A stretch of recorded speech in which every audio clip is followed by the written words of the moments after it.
பிஸ்மில்லாஹிர்ரஹ்மானிர்ரஹீம். நஹ்மதுஹு வனுஸல்லி அலா ரசூலிஹில் கரீம். ஒரு தவறான எண்ணம் அகற்றப்படுகிறது. என்னுடைய ஜமாத்தை சார்ந்த சிலர் என்னுடைய வாதத்தை பற்றியோ வாதத்திற்குரிய ஆதாரங்களை பற்றியோ சரியாக தெரியாமல் இருக்கின்றனர். இத்தகையவர்களுக்கு எனது புத்தகங்களை ஆராய்ந்து படிக்கக்கூடிய வாய்ப்பு கிடைக்காததாலும் ஒரு குறிப்பிட்ட காலம் என்னுடன் தங்கி உண்மையினை அறியக்கூடிய வாய்ப்பு கிடைக்காததாலும் சில வேளைகளில் எதிர்க்கின்றவர்களின் சில ஆட்சேபனைகளுக்கு உண்மைக்கு மாறான பதில்களை கொடுத்து விடுகின்றனர். இதனால் இவர்கள் உண்மையாளர்களாக இருந்தும் அவமானத்தை தேடிக்கொள்ள நேரிடுகின்றது. இவ்வாறு சில நாட்களுக்கு முன் ஒரு அஹ்மதியிடம், நீர் எவரிடம் பையத் செய்திருக்கின்றீரோ அவர் தம்மை நபி என்றும் ரசூல் என்றும் வாதிடுகின்றார் என்ற ஆட்சேபனையை எடுத்து வைத்தபோது அந்த அஹ்மதி, அவ்வாறு அவர் வாதம் செய்யவில்லை என்று கூறிவிட்டார். இந்த பதில் சரியானதல்ல. உண்மை என்னவென்றால், இறைவனுடைய பரிசுத்தமான வஹி என் மீது இறங்கிக் கொண்டிருக்கிறது. அதில் அவன் என்னை ரசூல், முர்சல், நபி என்ற வார்த்தைகளை கொண்டு அழைத்திருக்கின்றான். இவ்விதம் ஒரு முறை இருமுறை அல்ல, நூற்றுக்கணக்கான முறையாக இறைவன் என்னை இவ்வாறு அழைக்கின்றான். இவ்வாறு இருக்கையில் இந்த வார்த்தைகள் என் மீது இறங்கவில்லை என்று சொல்வது எவ்வாறு உண்மையாகும்? இன்னும் சொல்ல போனால், தற்போது இந்த வார்த்தைகள் முன்பை விட தெளிவாகவும் அடிக்கடியும் வருகின்றன. நான் 22 வருடங்களுக்கு முன்பு வெளியிட்ட பராஹினே அஹ்மதியாவிலும் இந்த வார்த்தைகள் ஏராளமாக உண்டு. அந்த வகைகளில் ஒன்று பராஹினே அஹ்மதியா 498 பக்கத்தில் பின்வருமாறு உள்ளது: ஹுவல்லதி அர்சல ரசூலஹு பில் ஹுதா வ தீனில் ஹக்கி லியுலிஹிரஹு அலத்தீனி குல்லிஹ். அதாவது, அவனே தனது தூதரை நேர்வழியுடனும் உண்மையான மார்க்கத்துடனும் இதனை அவன் எல்லா மார்க்கத்தின் மீதும் வெற்றி பெறச் செய்வதற்காக அனுப்பினான். இதில் இந்த எளியவன் ரசூல் என்று தெளிவாக அழைக்கப்பட்டிருக்கிறான். இதே புத்தகத்தில் என்னை பற்றிய இன்னொரு வகையும் இருக்கின்றது. ஜரிஉல்லாஹி ஃபி ஹுலலில் அன்பியா, பராஹினே அஹ்மதியா, பக்கம் 504. அதாவது, நபிமார்களின் உடைகளில் வந்த அல்லாஹ்வின் வீரர். இதனை அடுத்து இதே புத்தகத்தில் இன்னொரு வகையையும் காணலாம். முஹம்மதுர் ரசூலுல்லாஹ் வல்லதீன மாஹு அஷித்தாஉ அலல் குஃபாரி ருஹமாஉ பைனஹும். அதாவது, முஹம்மது அல்லாஹ்வின் தூதராவார். அவருடன் இருப்பவர்கள் நிராகரிப்பவர்களுக்கு எதிரில் கடினமானவர்களும் தங்களுக்குள் மிக்க மென்மையாக நடந்து கொள்பவர்களும் ஆவார்கள். இறைவனின் இந்த வகையில் என் பெயர் முஹம்மது என்றும் ரசூல் என்றும் அழைக்கப்பட்டிருக்கிறது. மேலும் பராஹினே அஹ்மதியா 557 பக்கத்தில் கீழ்காணும் வகையையும் காணலாம்: துன்யாமே ஏக் நதீர் ஆயா, அதாவது உலகத்தில் ஒரு எச்சரிப்பவர் வந்தார். இதுவே வேறு சொற்களில் உலகிற்கு ஒரு நபி வந்தார் என்றும் வந்துள்ளது. இவ்வாறே பராஹினே அஹ்மதியாவில் இன்னும் ஏராளமான இடங்களில் இறைவன் இந்த எளியவனை ரசூல் என்று அழைத்திருக்கின்றான். ஹஜ்ரத் முஹம்மது முஸ்தபா ஸல்லல்லாஹு அலைஹி வஸல்லம் அவர்கள் ஹாத்தமுன் நபியினாக இருப்பதால் அவர்களுக்கு பிறகு நபி எவ்வாறு வர முடியும் என்று கேட்கப்பட்டால் அதற்குரிய விடையானது, ஹஜ்ரத் ஈசா அலைஹிஸ்ஸலாத்து வஸ்ஸலாம் அவர்கள் இறுதி காலத்தில் தோன்றுவார்கள் என்று நீங்கள் கூறுவதை போன்று அப்படி எந்த ஒரு பழைய நபியோ புதிய நபியோ வர முடியாது. மேலும் ஹஜ்ரத் ஈசா அலைஹிஸ்ஸலாத்து வஸ்ஸலாம் அவர்களை நபி என்றும் அவர்களுக்கு 40 வருடங்கள் தொடர்ச்சியாக வஹி வந்து கொண்டிருக்கும் என்றும் நம்புகிறீர்கள். இது ஹஜ்ரத் முஹம்மது முஸ்தபா ஸல்லல்லாஹு அலைஹி வஸல்லம் அவர்களின் நபித்துவத்தின் காலத்தை விட அதிகமான காலம் என்றும் நம்புகிறீர்கள். சந்தேகத்திற்கிடமின்றி இப்படிப்பட்ட நம்பிக்கை பாவமானதாகும். இந்த கொள்கை அப்பட்டமான பொய் என்பதற்கு வலாக்கிர் ரசூலல்லாஹி வ ஹாத்தமன் நபியீன், அவர் அல்லாஹ்வின் தூதராகவும் நபிமார்களுக்கெல்லாம் ஹாத்தம் முத்திரையாகவும் விளங்குகிறார் என்ற திருக்குரான் வசனமும், லா நபிய பாதி, எனக்கு எதிரான எந்த நபியுமில்லை என்ற நபி மொழியும் முழுமையான சாட்சியாக இருக்கின்றன. புகாரி கிதாபுல் ஃபசாயில். ஆனால் நாம் இப்படிப்பட்ட நம்பிக்கைக்கு எதிராயிருக்கின்றோம். கீழ்கண்ட திருக்குரான் வசனத்தின் மீது நாம் உண்மையான முழுமையான நம்பிக்கை வைத்திருக்கின்றோம். வலாக்கிர் ரசூல் அல்லாஹி வ ஹாத்தமன் நபியீன். இந்த வசனத்தில் நம் எதிரிகளுக்கு தெரியாத ஒரு முன்னறிவிப்பு உள்ளது. அது என்னவென்றால், ஹஜ்ரத் நபிகள் நாயகம் ஸல்லல்லாஹு அலைஹி வஸல்லம் அவர்களுக்கு பிறகு முன்னறிவிப்புகளின் வாசல்கள் இறுதி காலம் வரை மூடப்பட்டு விட்டன. எனவே எந்த மனிதனாலும், அவன் இந்துவாக இருந்தாலும், யூதனாக இருந்தாலும், கிறிஸ்தவனாக இருந்தாலும், பெயர்தாங்கி முஸ்லிமாக இருந்தாலும் தன்னை நபி என்று சொல்லிக் கொள்ள முடியாது. ஆனால் சீரத்தே சித்திகி என்ற வாசலை தவிர நுபுவத்தின் மற்றெல்லா வாசல்களும் அடைக்கப்பட்டு விட்டன. அதாவது ஃபனாஃபிர் ரசூல். ஹஜ்ரத் நபிகள் நாயகம் ஸல்லல்லாஹு அலைஹி வஸல்லம் அவர்கள் மீது கொண்ட அன்பினால், அவர்களுடன் ஒன்றிவிடுதல் என்ற இந்த வழியால் எவர் இறைவனின் சன்னிதானத்தை அடைகின்றாரோ அவர் மீது நிழலுக்கு ஒப்பான நபித்துவத்தின் போர்வை போர்த்தப்படும். அது ஹஜ்ரத் நபிகள் நாயகம் ஸல்லல்லாஹு அலைஹி வஸல்லம் அவர்களின் நபித்துவத்தின் ஒரு பகுதியே அல்லாமல் வேறில்லை. இவ்வாறு வாதிடுபவர் ஹஜ்ரத் நபிகள் நாயகம் ஸல்லல்லாஹு அலைஹி வஸல்லம் அவர்களின் நபித்துவத்தை மீறுபவர் அல்லர். மேலும் அவர் இதனை தமது முயற்சியினாலோ சுதந்திரமாகவோ பெற்றவர் அல்லர். மாறாக இது ஹஜ்ரத் நபிகள் நாயகம் ஸல்லல்லாஹு அலைஹி வஸல்லம் அவர்களின் ஊற்றிலிருந்து பெற்ற அருளாகவே இருக்கும். இது அவருடைய மகிமைக்காக அல்ல, ஹஜ்ரத் நபிகள் நாயகம் ஸல்லல்லாஹு அலைஹி வஸல்லம் அவர்களை மகிமைப்படுத்துவதற்காகவே ஆகும். இதனால் தான் அவரது பெயர் வானத்தில் முஹம்மது என்றும் அகமது என்றும் அழைக்கப்படுகின்றன. இதன் கருத்து, முஹம்மதின் நுபுவத் அது நிழலாக இருந்தாலும் சரியே, இறுதியில் அது முஹம்மதிற்கு தான் கிடைத்திருக்கிறதே தவிர வேறு எவருக்கும் அல்ல என்பதாகும். அதாவது இவ்வாறு வாதிடுபவர் ஹஜ்ரத் நபிகள் நாயகம் ஸல்லல்லாஹு அலைஹி வஸல்லம் அவர்களின் நிழலாக, அவர்களின் பண்புகளை பிரதிபலிப்பவராக இருக்கிறார். மாகான முஹம்மதுன் அபா அஹதிம் மிர் ரிஜாலிக்கும் வலாக்கிர் ரசூலல்லாஹி வ ஹாத்தமன் நபியீன். முஹம்மது உங்களுள் எந்த ஆணுக்கும் தந்தையல்ல, ஆனால் அவர் அல்லாஹ்வின் தூதராகவும் நபிமார்களுக்கெல்லாம் ஹாத்தமாகவும் திரையாகவும் விளங்குகின்றார் என்ற வசனத்தின் கருத்து, லைஸ முஹம்மதின் அபா அஹதிம் மிர் ரிஜாலி துன்யா வலாக்கின் ஹுவ அபுன் லிர் ரிஜாலில் ஆஹிரா ல இன்னஹு ஹாத்தமுன் நபியீன வலா சபீலின் இலா ஃபியூஸில்லாஹி மின் கைரி தவஸ்ஸத்ஹு. முஹம்மது இவ்வுலக மனிதர்களின் தந்தையல்ல, ஆனால் அவர் மறு உலக மனிதர்களின் தந்தையாக இருக்கின்றார். ஏனெனில் அவர் நபிமார்களுக்கெல்லாம் முத்திரையாக இருக்கின்றார். இறைவனின் அருள்களை இவர் மூலமாக மட்டுமே பெற முடியும் என்பதாகும். சுருங்க கூறுவதென்றால், நான் நபித்துவத்தையும் ரிசாலத்தையும் பெற்றது நான் முஹம்மதும் அஹ்மதும் ஆனதினாலேயே அன்றி என் சுய தன்மையினால் பெற்றது அல்ல. நான் ஃபனாஃபிர் ரசூல் ஆனதினாலே, ஹஜ்ரத் நபிகள் நாயகம் ஸல்லல்லாஹு அலைஹி வஸல்லம் அவர்களிலே என்னை மாய்த்து கொண்டதனால் எனக்கு இத்தகுதி கிடைத்தது. எனவே காத்தமுன் நபியீன், நபிமார்களின் முத்திரை என்பதில் இதனால் யாதொரு மாற்றமும் ஏற்படவில்லை. ஆனால் சுதந்திரமான நபியாகிய ஹஜ்ரத் ஈசா அலைஹிஸ்ஸலாத்து வஸலாம் அவர்கள் இறங்குவதால் காத்தமுன் நபியீன் என்பதற்கு கண்டிப்பாக மாற்றம் ஏற்படும்.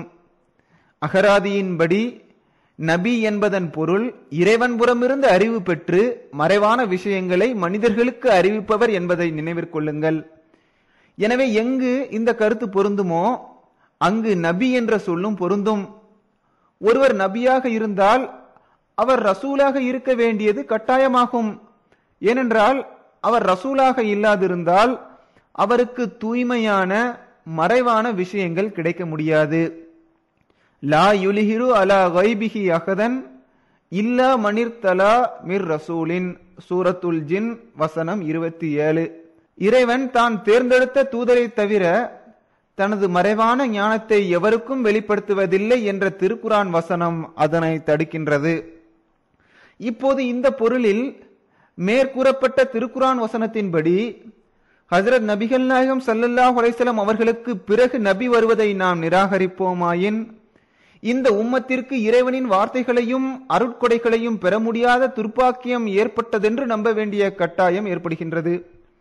எவருக்கு இறைவன் புறமிருந்து மறைவான விஷயங்களை பற்றிய செய்தி கிடைக்குமோ அவர் இந்த திருக்குரான் வசனத்தின்படி நபியாகவே இருப்பார். அவ்வாறு எவர் இறைவன் புறமிருந்து அனுப்பப்படுகிறாரோ அவரையே நாம் ரசூல் என்று கூறுகிறோம். இவற்றிற்கிடையிலுள்ள வேறுபாடு என்னவென்றால், ஹஸ்ரத் நபிகள் நாயகம் ஸல்லல்லாஹு அலைஹி வஸல்லம் அவர்களுக்கு பின் கியாம நாள் வரை புதிய ஷரியத்தை உடைய எந்த ஒரு நபியும் வர முடியாது. இவ்வாறு ஹஸ்ரத் நபிகள் நாயகம் ஸல்லல்லாஹு அலைஹி வஸல்லம் அவர்கள் மூலமாகவே அல்லாமல் எவரும் நபி பட்டம் பெற முடியாது.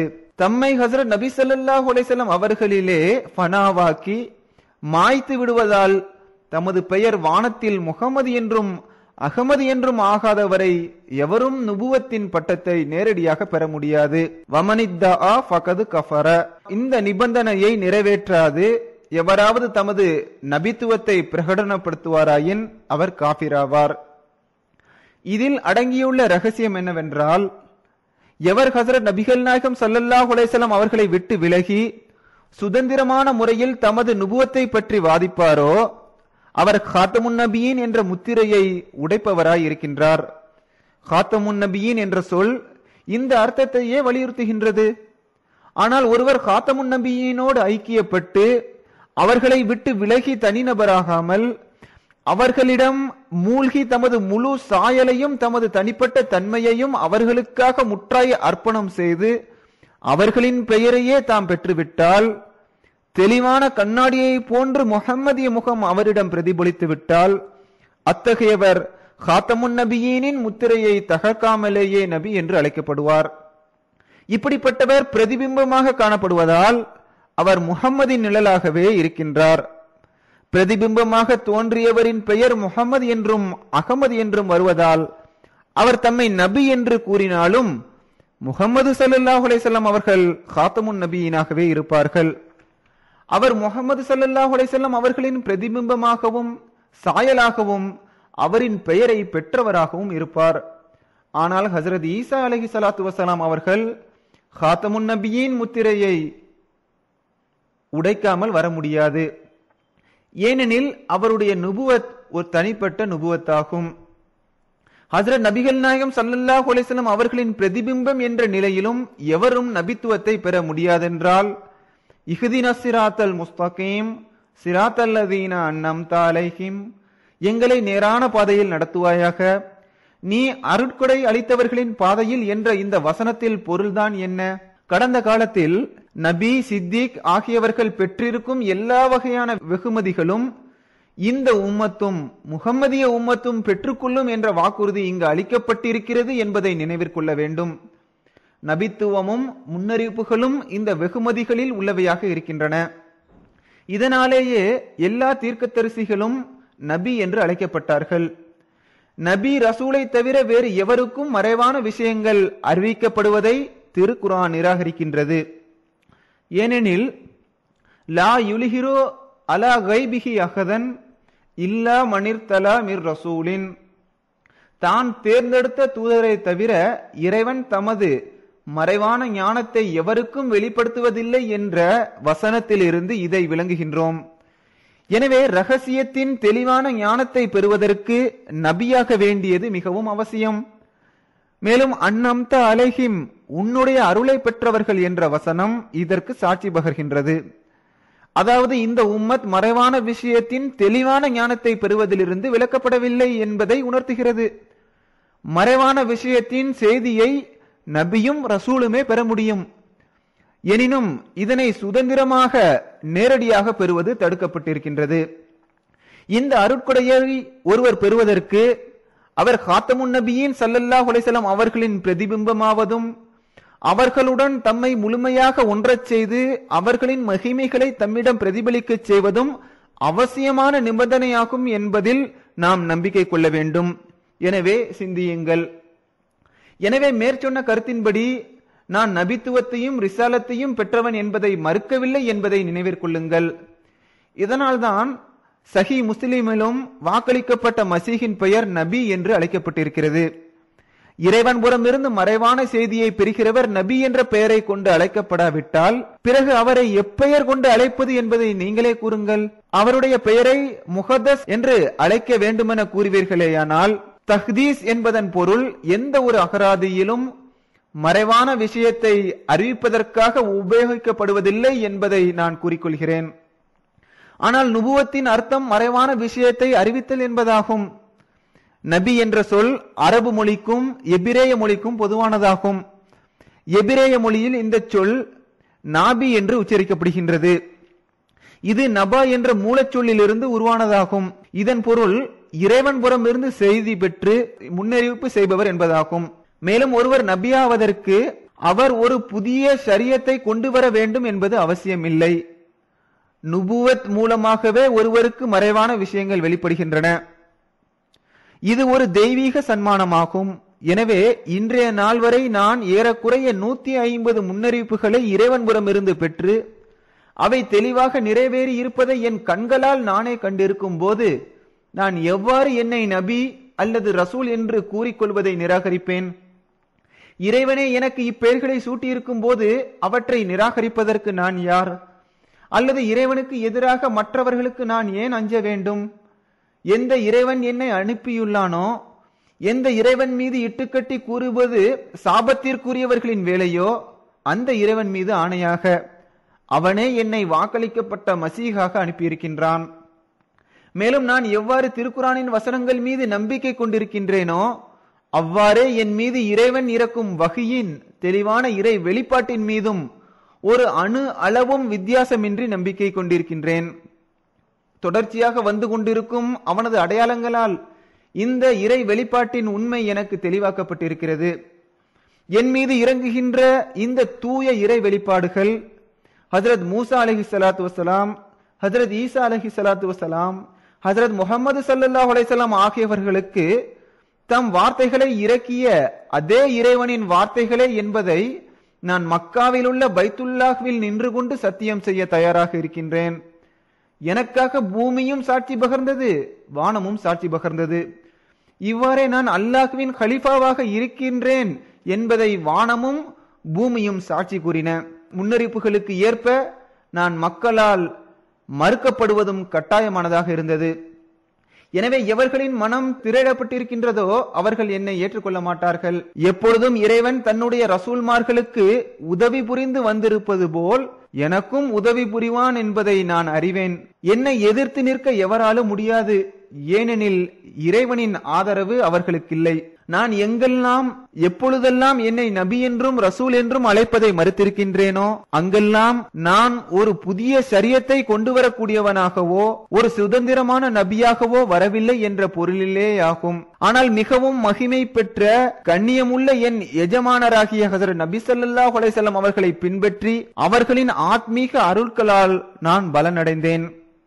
அவர்களின் பெயரை நான் பெற்றுக்கொண்ட காரணத்தாலும் அன்னாரின் மூலமாக மறைவான விஷயங்களை பற்றிய ஞானம் எனக்கு அருளப்பட்ட காரணத்தாலும் இதன்படி நான் நபியாகவும் ரசூலாகவும் இருக்கிறேன்.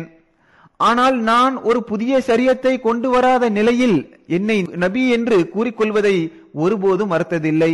இதே பொருளின்படியே இறைவன் என்னை நபி என்றும் ரசூல் என்றும் அழைத்திருக்கின்றான்.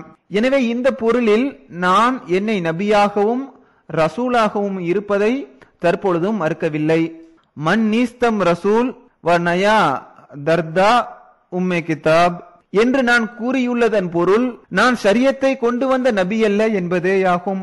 நிச்சயமாக நான் நபி ரசூல் என்ற வார்த்தைகளால் அழைக்கப்பட்ட போதிலும் இந்த எல்லா சிறப்புகளும் சுதந்திரமான முறையினாலோ எவருடைய வழியினாலும் இல்லாமல் நேரடியாகவோ எனக்கு கொடுக்கப்படவில்லை என்பதை நினைவில் கொள்ளுங்கள். இந்த எல்லா சிறப்புகளும் வானத்தை சேர்ந்த பரிசுத்த மகானான ஹஜ்ரத் முஹம்மது ஸல்லல்லாஹு அலைஹி வஸல்லம் அவர்களின் ஆத்மீகமான ஐக்கியத்தை நான் அடைந்த காரணத்தினாலேயே கிடைத்தன. அவர்களின் மூலமாக அவர்களிலே நான் ஃபனாவாகி அவர்களுக்காக நான் அர்ப்பணமாகி அவர்களின் பெயராகிய முஹம்மது அஹ்மத் என்ற பெயர்களால் அழைக்கப்பட்ட காரணத்தால் என்றால் நான் ரசூலாகவும் இருக்கிறேன், நபியாகவும் இருக்கிறேன். அதாவது இறைவனால் அனுப்பப்பட்டவனாகவும் இறைவன் புறமிருந்து மறைவான விஷயங்களையும் செய்திகளையும் பெற்றவனாகவும் இருக்கின்றேன். இவ்வாறாகவே காத்தமுன் நபியின் என்பதன் முத்திரை பாதுகாக்கப்பட்டது. ஏனெனில் நான் பிரதிபிம்பமான முறையிலும் ஒரு நிழல் போன்ற முறையிலும் அன்பென்னும் கண்ணாடியின் வழியாக அதே பெயர்களை நான் பெற்றிருக்கிறேன். எவரேனும் இறைவனுடைய இந்த வெளிப்பாட்டின் மீது கோபம் கொண்டு இறைவன் என் பெயரை நபி என்றும் ரசூல் என்றும் ஏன் கூறினான் என்று கேட்பார்களாயின் அது அவர்களின் மடமையாகும்.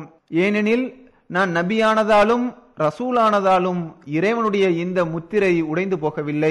இவ்வழியால் காத்தமுன் நபியின் என்பதற்கான முன்னறிவிப்பின் முத்திரை உடையவில்லை என்பது எவ்வளவு அழகாக விவரிக்கப்பட்டுள்ளது. லா யுல்ஹிரு அலா கைபிஹி அகதன் இல்லா மனிர்தலா மிர் ரசூலின்.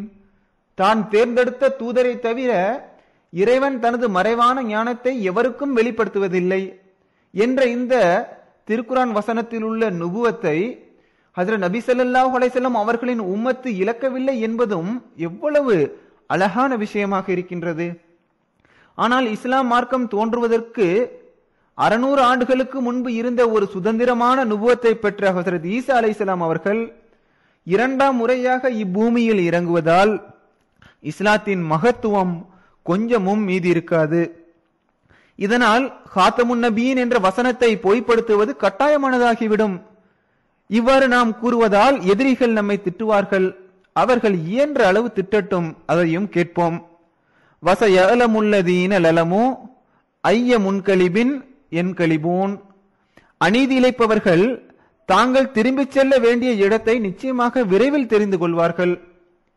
இறைவன் என்னை ரசூல் என்றும் நபி என்றும் அழைத்திருக்கின்றான் என்று நான் என்னை பற்றி கூறுவது போல் எனது எதிரிகளும் ஹஜ்ரத் ஈசா இப்னு மரியமை பற்றி அவர்கள் ஹஜ்ரத் நபி ஸல்லல்லாஹு அலைஹி வஸல்லம் அவர்களுக்கு பிறகு உலகத்திற்கு மீண்டும் வருவார் என்று கூறுகிறார்கள்.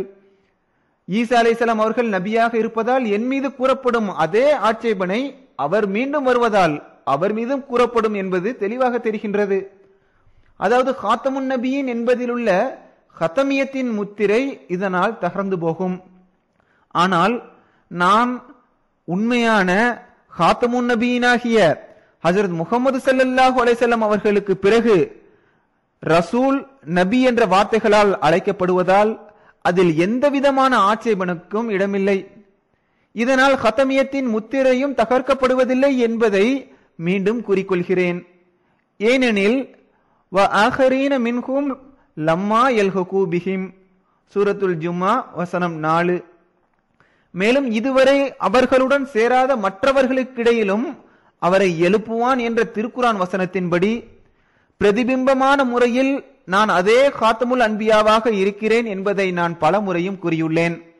மேலும் இன்றிலிருந்து 20 ஆண்டுகளுக்கு முன் நான் வெளியிட்ட பராகினே அஹ்மதியா என்ற நூலில் என் பெயரை இறைவன் முகமது என்றும் அகமது என்றும் கூறி எனது வருகையை ஹஜ்ரத் முஹம்மது ஸல்லல்லாஹு அலைஹி வஸல்லம் அவர்களின் வருகை என்றே கூறியுள்ளான். எனவே இவ்விதமான என் நுபுவத்தினால் ஹஜ்ரத் முஹம்மது ஸல்லல்லாஹு அலைஹி வஸல்லம் அவர்களின் காத்தமுல் அன்பியா என்ற நுபுவத்திற்கு எந்த விதமான பாதிப்பும் ஏற்படவில்லை. ஏனெனில் நிழல் தன் மூலப்பொருளில் இருந்து வேறானதல்ல. நான் முஹம்மது ஸல்லல்லாஹு அலைஹி வஸல்லம் அவர்களின் நிழலாயிருப்பதால் காத்தமுன் நபியீனின் முத்திரை உடையவில்லை. ஏனெனில் முஹம்மது ஸல்லல்லாஹு அலைஹி வஸல்லம் அவர்களின் நுபுவத் முஹம்மதிலே கட்டுப்படுத்தப்பட்டிருக்கிறது. அதாவது முஹம்மது ஸல்லல்லாஹு அலைஹி வஸல்லம் அவர்களே நபியா இருக்கிறார்கள், வேறு ஒருவரும் அல்ல.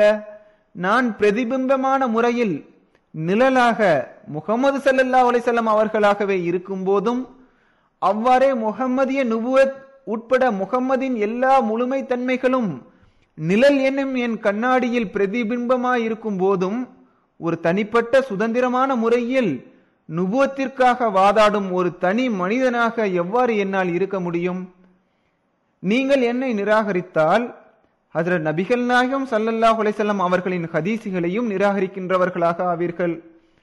அந்த ஹதீஸ்களில் வாக்களிக்கப்பட்ட மஹ்தி உருவத்தாலும் ஆன்மீக தன்மையிலும் ஹஜ்ரத் நபிகள் நாயகம் ஸல்லல்லாஹு அலைஹி வஸல்லம் அவர்களை போல் காணப்படுவதால் ஹஜ்ரத் நபி ஸல்லல்லாஹு அலைஹி வஸல்லம் அவர்கள் எப்பெயரால் அழைக்கப்பட்டார்களோ அதே பெயரால் மஹ்தியும் அழைக்கப்படுவார் என்று கூறப்பட்டுள்ளது. அதாவது அவர் முஹம்மது என்றும் அகமது என்றும் அழைக்கப்படுவார் என்றும் அவர்களின் குடும்பத்தின் ஒரு நபராக இருப்பார் என்றும் ஹதீசுகளில் விளக்கமாகவும் வந்திருக்கின்றது. எனது முப்பாட்டிகளில் ஒருவர் ஹஜ்ரத் நபி ஸல்லல்லாஹு அலைஹி வஸல்லம் அவர்களின் மகளாகிய ஹஜ்ரத் ஃபாத்திமா ரலியல்லாஹு தஆலா அன்ஹா அவர்களின் வம்சத்தை சார்ந்த மகத்துவமுள்ள செய்யது வம்சத்தை சேர்ந்தவர் என்பது வரலாற்று ரீதியாக நிரூபிக்கப்பட்ட விஷயமாக இருக்கின்றது. இதனை ஹஜ்ரத் ரசூலுல்லாஹ் ஸல்லல்லாஹு அலைஹி வஸல்லம் அவர்களும் உண்மைப்படுத்தி இருக்கிறார்கள். நான் கண்ட ஒரு தெய்வீக காட்சியில் அவர்கள் என்னை நோக்கி சல்மான் என்று அழைத்திருக்கின்றார்கள்.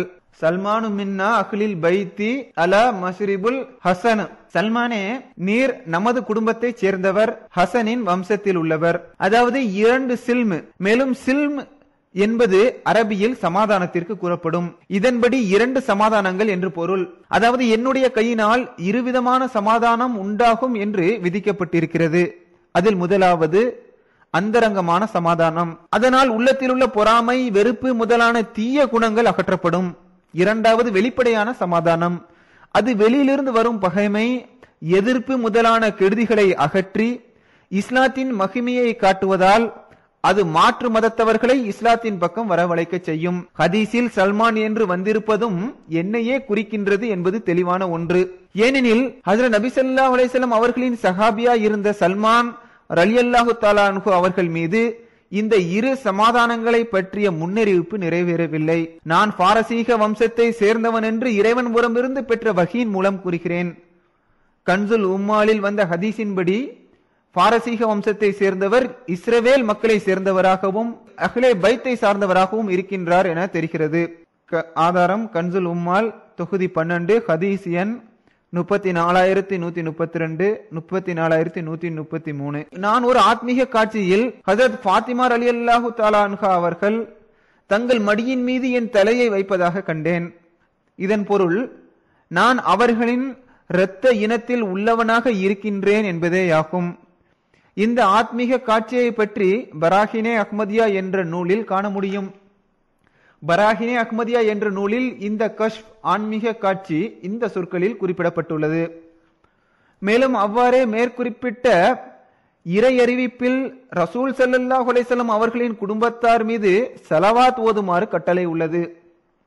இதில் உள்ள ரகசியம் என்னவெனில், இறை ஒளியிலிருந்து பயன் பெறுவதில் அஹ்லே பைத் முகமது ஸல்லல்லாஹு அலைஹி வஸல்லம் அவர்களின் குடும்பத்தார் மீது நேசம் கொண்டிருப்பதற்கும் மகத்தான தொடர்பு இருக்கின்றது.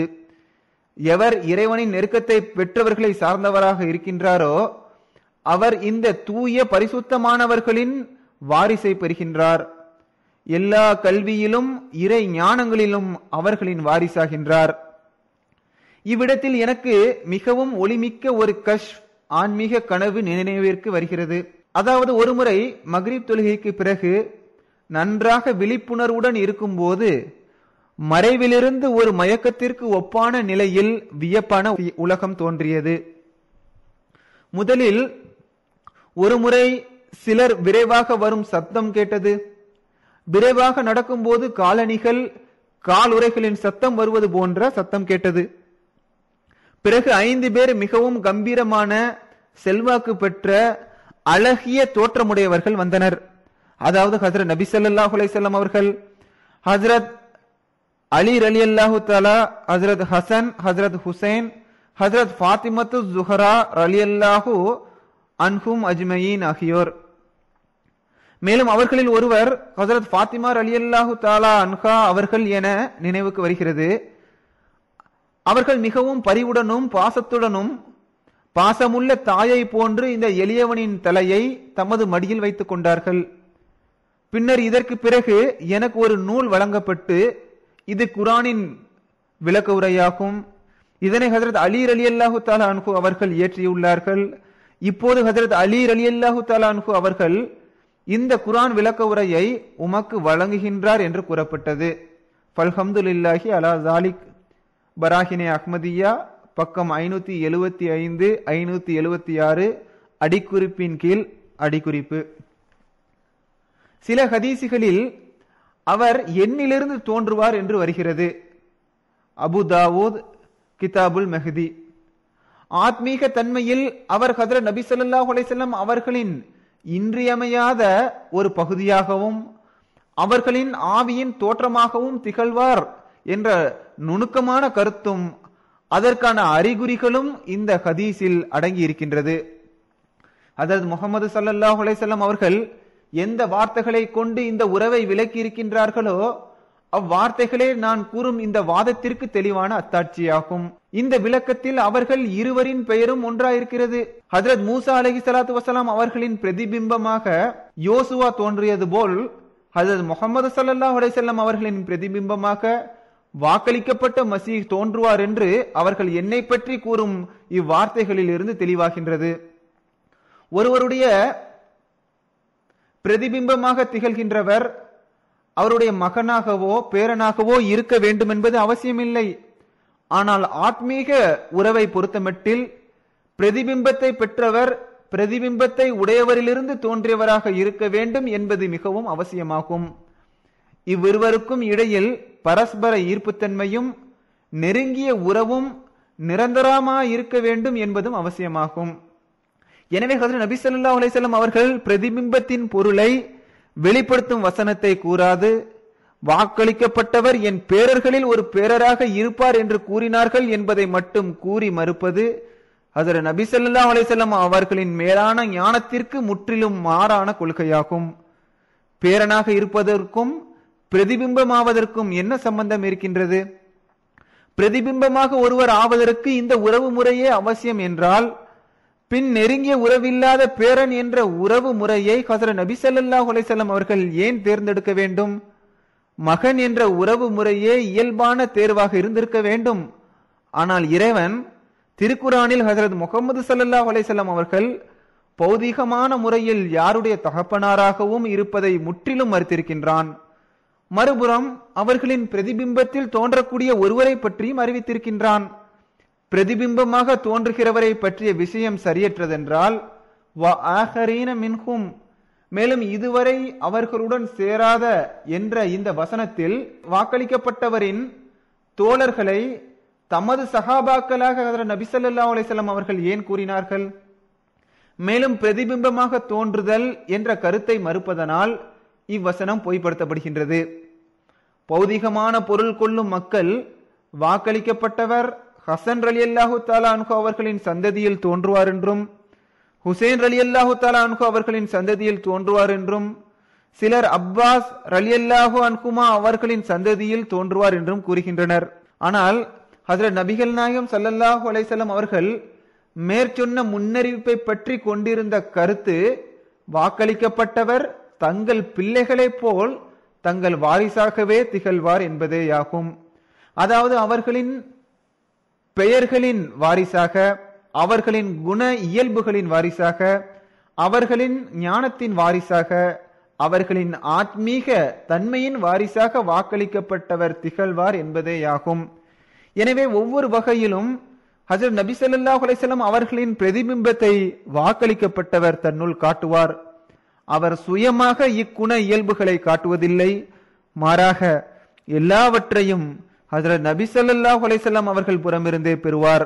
தாம் அவர்களிலே ஃபனாவாகி மாய்ந்து அர்ப்பணமாகி அவர்களின் முகத்தையே பிரதிபலிப்பவராக திகழ்வார். எனவே அவர் நிழலாக ஹஜ்ரத் நபி ஸல்லல்லாஹு அலைஹி வஸல்லம் அவர்களின் பெயரை பெறுவதை போன்று, அன்னாரின் பண்புகளை பெறுவதை போன்று, அன்னாரின் ஞானத்தை பெறுவதை போன்று அவருடைய நபி பட்டத்தையும் பெறுவார். இந்த பிரதிபிம்பமான தன்மை ஒருவரில் முழுமையாக பிரதிபலிக்கும் வரை அவரிடம் உள்ள இதன் முழுமையான ஒளி வெளியில் காணப்பட மாட்டாது. எனவே நுபுவத்தும் நபியின் ஒரு முழுமையான தன்மையாக திகழ்வதால் இந்த பிரதிபிம்ப சாயலும் முழுமையான தன்மையில் வெளியாக வேண்டியது அவசியம். பிரதிபிம்பத்தினாலான உருவம் தன் மூலப்பொருளின் முழுமையான சாயலாய் இருக்க வேண்டும் என்பதை எல்லா நபிமார்களும் நம்பி வந்திருக்கின்றார்கள். இதனால் இவ்விரண்டின் பெயரும் ஒன்றாக ஆகிவிடுகிறது. எனவே பிரதிபிம்பமான முறையில் அவர் முஹம்மது என்றும் அகமது என்றும் அழைக்கப்பட்டதால் எவ்வாறு அவர் இரண்டு முஹம்மதும் இரண்டு அகமதும் ஆகவில்லையோ அவ்வாறே பிரதிபிம்பமான முறையில் அவர் நபி என்றும் ரசூல் என்றும் அழைக்கப்பட்டதால் காத்தமுன் நபியின் என்ற முத்திரை உடைந்து விடவில்லை என்று இதிலிருந்து தெரிய வருகிறது.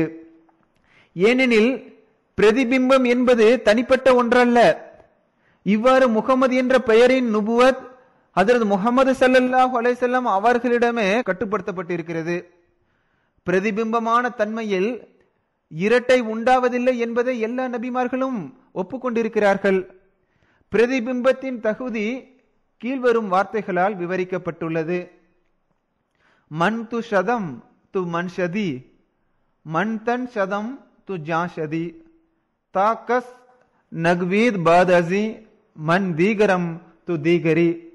இந்த பாரசீக சொல் வழக்கின் பொருள், நான் உன்னை போலானேன், நீ என்னை போலானாய், நான் உடலானேன், நீ அதன் உயிரானாய். இதற்கு பிறகு நான் உன்னிலிருந்து வேறுபட்டவனாக இருக்கிறேன் என்று எவராலும் கூற முடியாது. ஆனால் ஹஜ்ரத் ஈசா அலைஹிஸ்ஸலாத்து வஸலாம் அவர்கள் இரண்டாம் முறை இவ்வுலகத்திற்கு வருவதால் ஹாத்தமுன் நபியின் என்ற முத்திரை உடைந்து போகும். அந்த முத்திரையை உடைக்காமல் அவரால் எவ்வாறு வர முடியும்? சுருங்க கூறுவதென்றால், ஹாத்தமுன் நபியின் என்ற சொல் ஹஜ்ரத் நபி ஸல்லல்லாஹு அலைஹி வஸல்லம் அவர்களின் நுபுவத்தின் மீது இருக்கின்ற இறைவனின் ஒரு முத்திரையாகும்.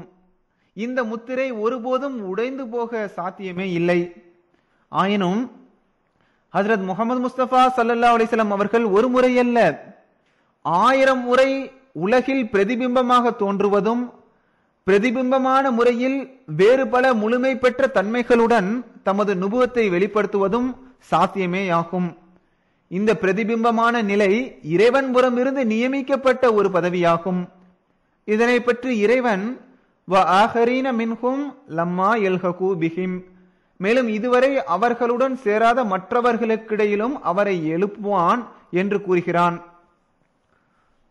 தங்கள் பிரதிபிம்பமாக தோன்றுகிறவர்கள் குறித்து நபிமார்களுக்கு எவ்வித தன்மான குறைவும் ஏற்படுவதில்லை. ஏனெனில் தோன்றுகிறவர்கள் நபிமார்களின் தோற்றமாகவும் அவர்களின் உருவமாகவுமே திகழ்வார்கள். ஆனால் இவர்களை தவிர வேறு யாரும் சுதந்திரமாக வருவதால் அவர்களுக்கு நிச்சயமாக அவமானம் உண்டாகும். மேராஜ் இரவில் ஹஜ்ரத் நபி ஸல்லல்லாஹு அலைஹி வஸல்லம் அவர்கள் ஹஜ்ரத் மூசா அலைஹிஸ்ஸலாம் அவர்களின் அந்தஸ்தை விடவும் முன்னேறி சென்றதை கண்ட ஹஜ்ரத் மூசா நபி அலைஹிஸ்ஸலாத்து வஸ்ஸலாம் அவர்கள் கண்ணீர் விட்டு தமது தன்மான உணர்வை வெளிப்படுத்தியதை சிந்தித்து பாருங்கள். இவ்வாறு உமக்கு பிறகு உம்மை விட்டும் பிரிந்த வேறான ஒரு நபி வர முடியாதென்று இறைவன் ஹஜ்ரத் நபி ஸல்லல்லாஹு அலைஹி வஸல்லம் அவர்களை பார்த்து கூறியிருக்கும் போது, இக்கூற்றிற்கு முற்றிலும் மாற்றமாக அவர்களுக்கு பிறகு சுதந்திரமான நபியாகிய ஈசா அலைஹிஸ்ஸலாத்து வஸ்ஸலாம் அவர்களை இறைவன் அனுப்புவதென்பது ஹஜ்ரத் நபி ஸல்லல்லாஹு அலைஹி வஸல்லம் அவர்களுக்கு எந்த அளவுக்கு கண்ணிய குறைவையும் அவமானத்தையும் ஏற்படுத்தும். சுருக்கமாக, பிரதிபிம்பமான நுபுவத்தால் ஹத்மே நுபுவத்திற்கு எந்த விதமான குறைவும் ஏற்படுவதில்லை, அதன் முத்திரை உடைவதும் இல்லை. ஏதாவது ஒரு சுதந்திரமான நபி வருவதால் இஸ்லாத்திற்கு அவமானமும் ஹஜ்ரத் நபி ஸல்லல்லாஹு அலைஹி வஸல்லம் அவர்களுக்கு மகிமை குறைவும் உண்டாகும்.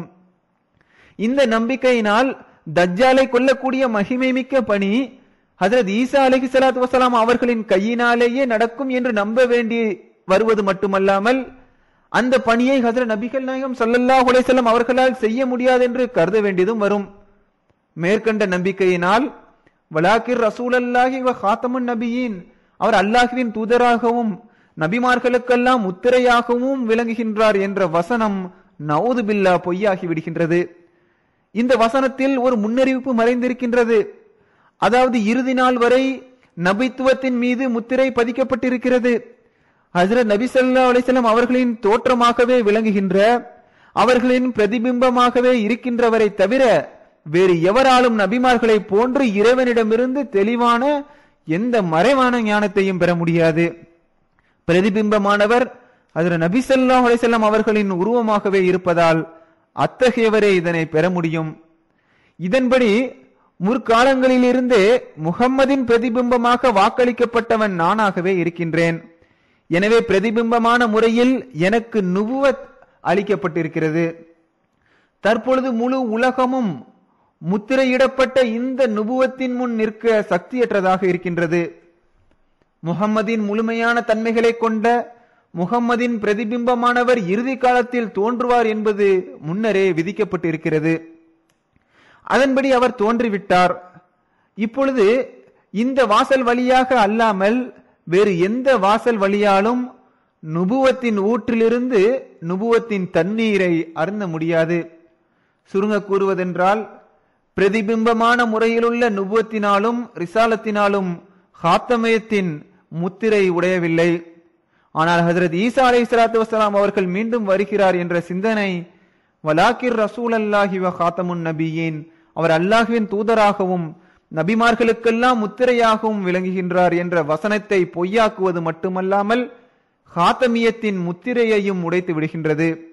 மிகவும் மாற்றமான வீணான இக்கொள்கையை பற்றி ஒரு அறிகுறியேனும் திருக்குரானில் நம்மால் காண முடியாது. இது மேற்சொன்ன திருக்குரான் வசனத்திற்கு முற்றிலும் மாற்றமான கொள்கையாக இருப்பதால் இதனை எவ்வாறு சரியானது என்று கூற முடியும்? ஆனால் பிரதிபிம்பமான முறையில் ஒரு நபியும் ரசூலும் வருவது திருக்குரானில் இருந்து நிரூபணமாகிறது. இதை வா ஆகரீன மின்கும் என்ற வசனத்தில் இருந்து நாம் அறிகிறோம். இந்த வசனத்தில் அமைந்துள்ள அழகான அறிகுறி என்னவென்றால், சஹாபிகளாக நபிகள் நாயகத்தின் தோழர்களாக வர்ணிக்கப்பட்ட அந்த கூட்டத்தினரை பற்றிய விவரமே இதில் கூறப்பட்டிருக்கிறது. ஆனால் எந்த வாக்களிக்கப்பட்ட மசீஹ் மூலமாக அவரை பின்பற்றியவர்கள் சஹாபிகள் என்று வர்ணிக்கப்பட்டார்களோ, மேலும் ஹஸரத் நபி ஸல்லல்லாஹு அலைஹி வஸல்லம் அவர்களின் தர்பியத்தின் கீழ் இருப்பவர்களாக கருதப்பட்டார்களோ, அந்த பிரதிபிம்பமானவரை பற்றி விரிவாக இவ்வசனத்தில் கூறப்படவில்லை. இந்த பிரதிபிம்பமானவரின் விவரத்தை பற்றி குறிப்பிடாது விட்டுவிட காரணம் என்னவென்றால், குறிப்பிடப்பட்ட இப்பிரதிபிம்பமானவர் ஹஸரத் நபி ஸல்லல்லாஹு அலைஹி வஸல்லம் அவர்களை விட்டும் பிரிந்து தனிப்பட்ட முறையில் ஒரு சுதந்திரமான தன்மையை உடையவர் அல்லர் என்பதை காட்டுவதற்கே ஆகும். எனவே இவரது பிரதிபிம்பமான நுபுவத் ரிசாலத்தின் காரணத்தால் ஹாத்தமியத்தின் முத்திரை உடையவில்லை. எனவேதான் இந்த வசனத்தில் அவரை குறித்து வெளிப்படையாக குறிப்பிடாமல் விடப்பட்டுள்ளது. மேலும் இவ்வசனத்தில் அவருக்கு பதிலாக ஹஜ்ரத் நபி ஸல்லல்லாஹு அலைஹி வஸல்லம் அவர்கள் எடுத்து காட்டப்பட்டுள்ளார்கள். அவ்வாறே இன்னா ஆத்தைனா கல் கௌசர், நிச்சயமாக நாம் உமக்கு மிகுதியான நன்மையினை வழங்கியுள்ளோம் என்ற வசனத்திலும் பிரதிபிம்பமான ஒருவரை பற்றி வாக்களிக்கப்பட்டிருக்கிறது. அவரது காலத்தில் கௌசர் என்ற மிகுதியான நன்மைகள் வெளியாகும் என்று கூறப்பட்டுள்ளது. அதாவது ஆத்மீக அருள்களின் நீரூற்றுகள் வெளிப்படும். மேலும் அதன் மூலம் உலகில் இஸ்லாத்தை உண்மையாக ஏற்றுக்கொள்பவர்கள் அதிகமாகி விடுவர். இந்த வசனத்திலும் உலகியல் ரீதியான வெளிப்படையான சந்ததிகளின் தேவை அற்பமாக கருதப்பட்டு பிரதிபிம்பமான சந்ததிகளை பற்றி முன்னறிவிக்கப்பட்டிருக்கிறது. நான் இஸ்ராயில் சந்ததிகளை சேர்ந்தவனாகவும் ஹஜ்ரத் ஃபாத்திமா ரலியல்லாஹு தஆலா அன்ஹா அவர்களின் சந்ததிகளை சேர்ந்தவனாகவும் இருக்கக்கூடிய பாக்கியத்தை இறைவன் எனக்கு வழங்கிய போதிலும், இவ்விரு குடும்பங்களின் இரத்தங்கள் என் நரம்புகளில் ஓடுகின்ற சிறப்பை நான் அடைந்த போதிலும் நான் ஆத்மீக உறவையே முதன்மையாக கருதுகிறேன். எனது பிரதிபிம்பமான தன்மையே இந்த ஆத்மீக உறவாகும். இப்போது நான் எழுதியவற்றின் நோக்கம் என்னவென்றால், அறிவற்ற எதிரிகள் என்னை குறித்து அவர் நபி எனவும் ரசூல் எனவும் வாதிடுகிறார் என குற்றம் சுமத்துகிறார்கள். ஆனால் அவர்கள் நினைப்பது போன்ற வகையில் நபியாகவும் ரசூலாகவும் நான் இருக்கவில்லை. அப்படிப்பட்ட வாதமும் நான் செய்யவில்லை. நான் தற்போது விவரித்திருக்கும் முறையில் நபியாகவும் ரசூலாகவும் இருக்கிறேன். எவர் தீய எண்ணத்துடன் நான் நுபுவத் ரிசாலத் ஆகிய வாதங்களை செய்திருப்பதாக என் மீது குற்றம் சுமத்துகிறாரோ, அவர் பொய்யராகவும் தூய்மையற்ற எண்ணம் உடையவராகவும் இருக்கிறார். பிரதிபிம்பமான நிலையே என்னை ரசூலாகவும் நபியாகவும் ஆக்கியிருக்கின்றது. இதன் அடிப்படையிலேயே இறைவன் என்னை பலமுறையும் நபியுல்லாஹ் என்றும் ரசூலுல்லாஹ் என்றும் பெயரிட்டு அழைத்துள்ளான். ஆனால் இது பிரதிபிம்பமான நிலையிலாகும். எனது சுய ஆத்மா இடையில் இல்லை. மாறாக ஹஜ்ரத் நபிகள் நாயகம் முகமது ஸல்லல்லாஹு அலைஹி வஸல்லம் அவர்களே இதில் இருக்கிறார்கள். இதனாலேயே எனது பெயர் முகமது என்றும் அகமது என்றும் ஆனது. எனவே நுபுவத்தும் ரிசாலத்தும் வேறு எவரிடத்திலும் செல்லவில்லை. முகமது ஸல்லல்லாஹு அலைஹி வஸல்லம் அவர்களுக்குரியது முகமது ஸல்லல்லாஹு அலைஹி வஸல்லம் அவர்களிடத்திலேயே இருக்கின்றது. அலைஹி ஸலாத்து வஸலாம். இறைவனது அருளும் சாந்தியும் அவர் மீது உண்டாகட்டும். எளியவன் மிர்சா குலாம் அஹ்மத், நவம்பர் 5, 1901, காதியான். வாஹிரி தாவான் அனில் அல்ஹம்துலில்லாஹி ரப்பில் ஆலமீன்.